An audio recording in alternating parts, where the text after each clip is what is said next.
इस वीडियो में हम लोग दो वेक्टरों के जो जो योग परिणामी होता है उसका परिमाण और दिशा ज्ञात करने की गणितीय विधि सीखेंगे। तो ये है दो वेक्टरों के जोड़ने पर जो परिणामी प्राप्त होता है उसका परिमाण और दिशा ज्ञात करना तो कहलाता है गणितीय विधि। जैसे कि अभी पहले हम लोग जो विधि पढ़े थे दो वेक्टरों के जोड़ने की, वो ज्यामितीय विधि थी जिसको वेक्टर आरेख विधि कहा जाता है। तो वेक्टर आरेख में याद रखना, वेक्टर आरेख बनाने के लिए हमें पेंसिल, स्केल और चांदा प्रोटेक्टर की ज़रूरत होती है, तब हम लोग वेक्टर आरेख बना पाते हैं। और उसी से नाप कर, तो उसमें गणित का इस्तेमाल नहीं करते, केवल इंस्ट्रूमेंट यूज किए जाते हैं, मेजरिंग इंस्ट्रूमेंट, स्केल हो गया और प्रोटेक्टर हो गया। लेकिन अब इसमें कोई ज़रूरत नहीं होती, इसमें हम गणित के मेथड से, गणित के द्वारा हम गणित के नियमों का इस्तेमाल करके हम लोग परिणामी का परिमाण और दिशा निकाल लेते हैं। तो इसमें हम लोग रफली काम करते हैं। तब देखिए, मान लो वेक्टर ए और वेक्टर बी दो वेक्टर दिए हुए हैं और बता दिया जाता है कि इनके बीच का कोण थीटा है, तो ये लिख भी दिया मैंने। तो इनको हम लोग पहले जैसे समांतर चतुर्भुज विधि से जोड़ते थे उसी तरह का हम फिगर बना लेंगे। तो वेक्टर ए की दिशा में वेक्टर ए बना लेंगे और दोनों के बीच का जो कोण होगा उतना यहाँ से कोण ये बनाते हुए वेक्टर बी बना लेंगे, तो ये वेक्टर बी हो गया। फिर वेक्टर बी के शीर्ष से वेक्टर ए के समांतर एक लाइन डॉट डॉट बनाएंगे, फिर वेक्टर ए के शीर्ष से वेक्टर बी के समांतर एक लाइन बनाएंगे डॉट डॉट, जहाँ काटेंगे तो ये समांतर चतुर्भुज आपको मिल जाएगा। और समांतर चतुर्भुज का ये वाला एक विकर्ण बना लेंगे जहाँ ये दोनों की डॉट डॉट लाइनें कटी थी और वेक्टर ए और वेक्टर बी का जो कटान बिंदु था ये विकर्ण। तो क्योंकि यही विकर्ण हम लोगों को याद होगा समांतर चतुर्भुज विधि में परिणामी को व्यक्त करता था, योग परिणामी के, तो ये योग परिणामी को व्यक्त करेगा। तो इस तरह बना लेंगे, ठीक है। अब आगे हम लोग पढ़ेंगे कि ये अगर हम ये वाला वेक्टर बनाएं, वेक्टर ए के शीर्ष को वेक्टर बी के शीर्ष से मिलाएं, तो वो अंतर परिणामी कहलाता है। तो याद रखना, योग परिणामी के निकालने के लिए वेक्टर ए और वेक्टर बी जिस बिंदु से खींचे गए थे वही उसी बिंदु से होकर गुजरने वाला विकर्ण बनाएंगे, तो वो योग परिणामी कहलाएगा। तो ये बन गया, इसको वेक्टर आर लिखेंगे। वेक्टर आर बराबर वही vector A plus vector B लिखने का तरीका होता है। जब तक वेक्टर लगेगा तो वेक्टर आर बराबर लिखा जाएगा vector A plus vector B.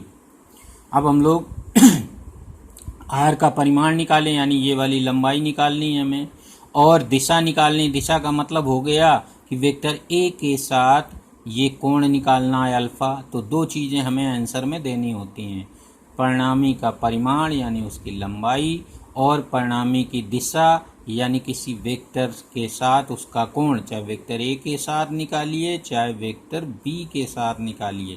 तो अगर वेक्टर ए के साथ निकाल लोगे तो पूरे कोण में जो वेक्टर ए और वेक्टर बी का दिया हो उसमें ये कोण घटा दोगे तो वेक्टर बी के साथ कोण निकल आएगा। तो एक कोण निकाल लोगे दूसरा अपने आप निकल आता है, ये होता है। तो अब हम लोग कैसे निकालते हैं, तो देखिए अब गणितीय विधि। अब इसमें हम लोग ये भी जो फिगर बनाए हैं वो सब रफली है, यानी हाथ से ऐसे सीधे सीधे टेढ़ा मेढ़ा, जैसे भी थोड़ा सा खींच लीजिए। जैसे स्केल का इस्तेमाल नहीं किया गया इसमें, इस चित्र को बनाने में स्केल का इस्तेमाल नहीं, इसलिए इसको वेक्टर आरेख नहीं कहा जाएगा।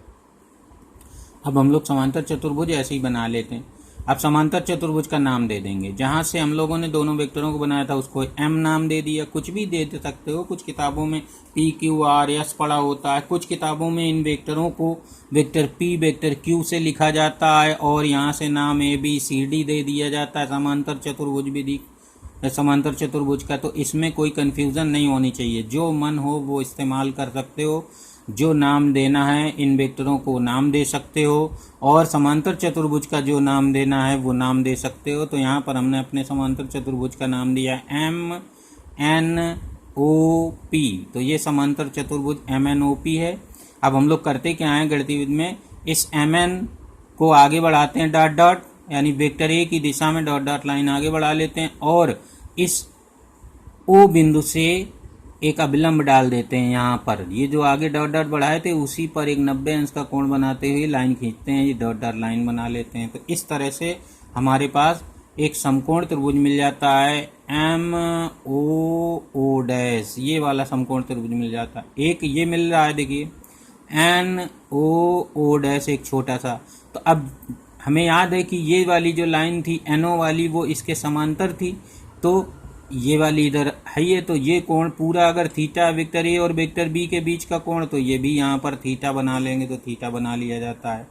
अब हम लोग लिख लेते हैं। तो एम एन ये वाली रेखा की लंबाई अगर देखें, एम एन रेखा की लंबाई, तो वो कहलाएगी वेक्टर ए का परिमाण, यानी केवल ए से लिख लेंगे, या मॉड लगा कर लिखते हैं, लेकिन यहाँ पर मॉड ना लगाइए, ए से केवल लिख दीजिए। और जो ये वाली एन ओ लंबाई जो है, इतनी लंबाई, वो वेक्टर बी का परिमाण है, यानी केवल बी हो गया। अब हम लोग इस छोटे से समकोण त्रिभुज में आएंगे, समकोण त्रिभुज एन ओ डैश में।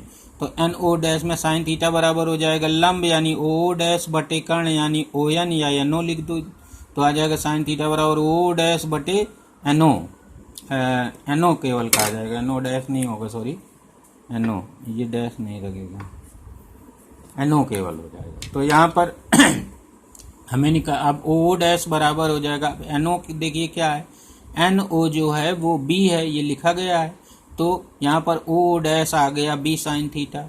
इसी तरह से अब इसी त्रिभुज में कॉस थीटा लगाई, तो कॉस थीटा बराबर होता है आधार यानी एन ओ डैश बटे विकर्ण यानी कर्ण एन ओ लिख देंगे।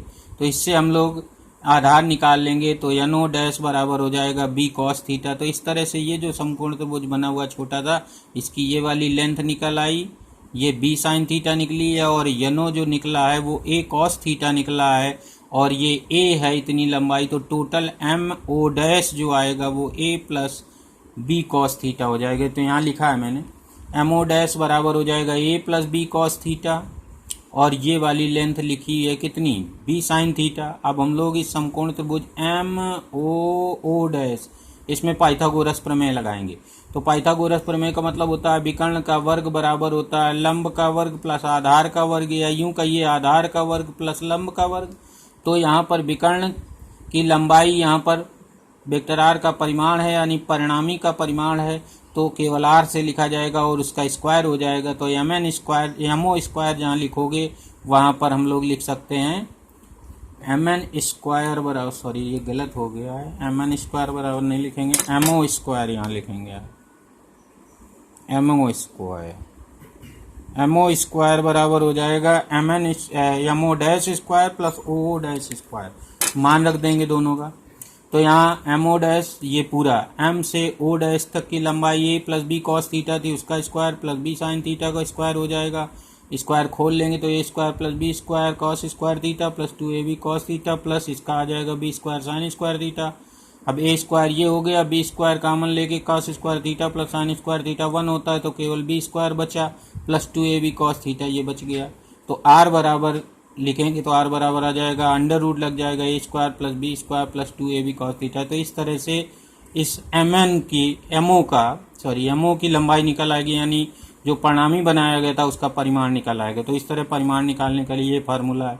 तो परिमाण जो होता है वो परिमाण बराबर होता है पहले एक वेक्टर यानी दोनों वेक्टरों के परिमाणों का वर्ग, ये लिखा है दोनों वेक्टरों के परिमाणों का वर्ग प्लस 2 इंटू दोनों वेक्टरों के परिमाण इंटू कॉस थीटा, यानी दोनों वेक्टरों के बीच की कोण की कुंजिया। तो इस तरह से कोण निकल। अब हम लोग दिशा निकालेंगे, तो दिशा निकालने का मतलब होता है वेक्टर ए के साथ वेक्टर आर की दिशा यानी अल्फा निकालेंगे। तो इसी बड़े वाले समकोण त्रिभुज एम ओ डैश में tan अल्फा लगा देंगे। tan अल्फा बराबर होता है लंब यानी ओ डैश बटे आधार एम एन, तो ओ डैश हो गया बी साइन थीटा, यहाँ पर हमने लिख रखा है ये, तो ये हो जाएगा ऊपर बी साइन थीटा और नीचे हो जाएगा आधार।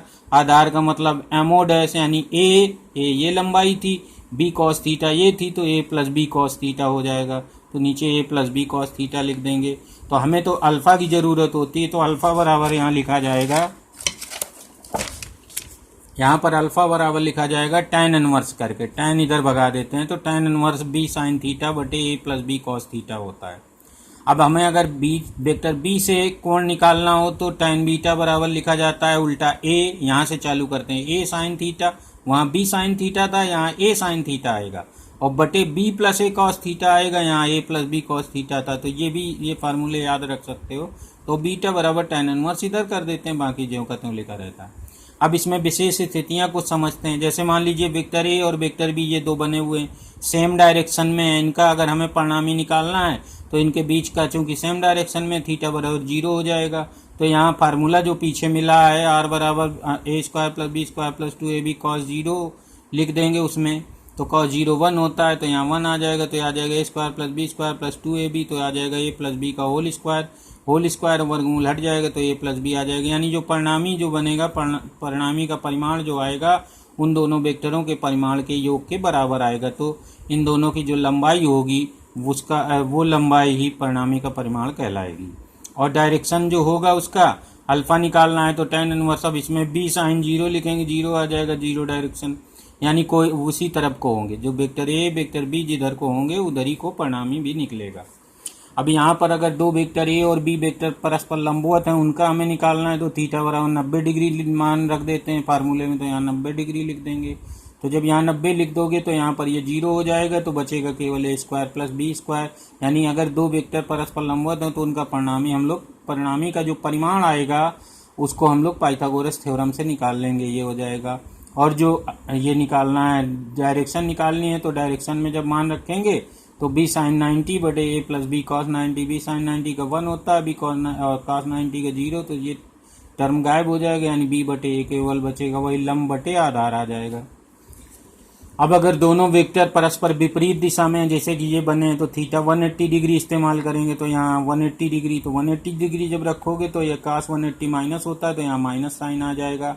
अब ये जो लिखा है वो लिखा है a माइनस बी का होल स्क्वायर, तो होल स्क्वायर और वर्गमूल हट जाएगा ये चिन्ह, तो केवल बचेगा r। तो तब परिमाण, तो जो वेक्टर अगर विपरीत होते हैं तो उनका जो परिणामी आता है उसका परिमाण दोनों के परिमाण के अंतर के बराबर होता है। तो यहाँ अंतर भी साइन लगा सकते हैं, यानी बड़े में छोटा घटा लेंगे, और जो बड़ा होगा उसी की तरफ डायरेक्शन आती है। तो अल्फा अगर निकालोगे तो या तो 0 डिग्री आएगी या 180 डिग्री आएगी, अगर बड़े वाले की, और हमेशा बड़े वाले की दिशा में होता है। तो बड़े, अब जैसे यहाँ पर वेक्टर ए मान लीजिए ये इधर को बना है, वेक्टर बी ये बना है, तो जो परिणामी आएगा वेक्टर ए और वेक्टर बी के अंतर के बराबर आएगा।